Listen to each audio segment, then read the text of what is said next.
Fires rage across the Iranian capital of Tehran.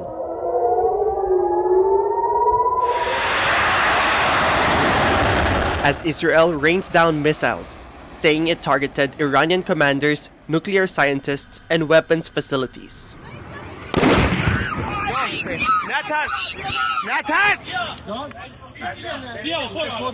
While the number of deaths and injuries are still unclear, Israel says it was the only course of action to stop Iran from developing a nuclear weapon. We have no choice.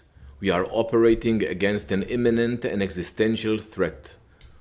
We cannot allow the Iranian regime to obtain a nuclear weapon that would be a danger to Israel and the entire world.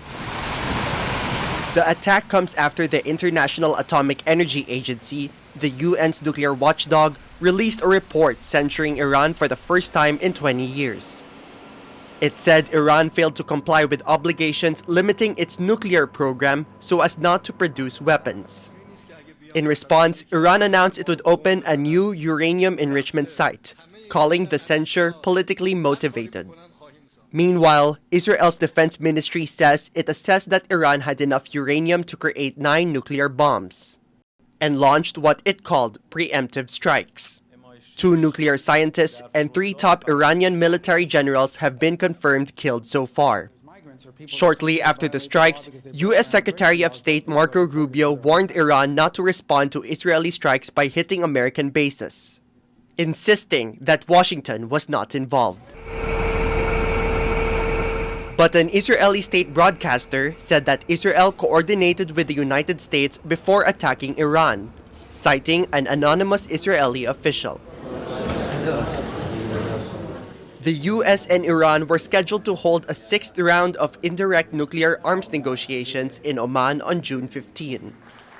Trump previously expressed hope Israel would hold off on its strikes, saying his administration was close to an agreement with Tehran. Analysts say this new development may have damaged the progress of previous negotiations. So I think this is taking aim at sabotaging diplomacy. The next round of talks was scheduled this Sunday between the US and Iran. We'll see if this has any impact on that. I don't think the Iranians should leave the negotiating table. In fact, they should use the negotiating room to put more pressure on the US to not go down the military path, because this is going to be devastating for the region. Following Israel's attacks, it says Iran launched more than 100 attack drones in retaliation. Israeli Prime Minister Benjamin Netanyahu suggesting that more attacks on Iran are to follow. The UN and several countries are calling on both sides to exercise restraint, as the region braces for further escalation in an already volatile situation. Dolphine, Chen, and Gino Lopez for TaiwanPlus.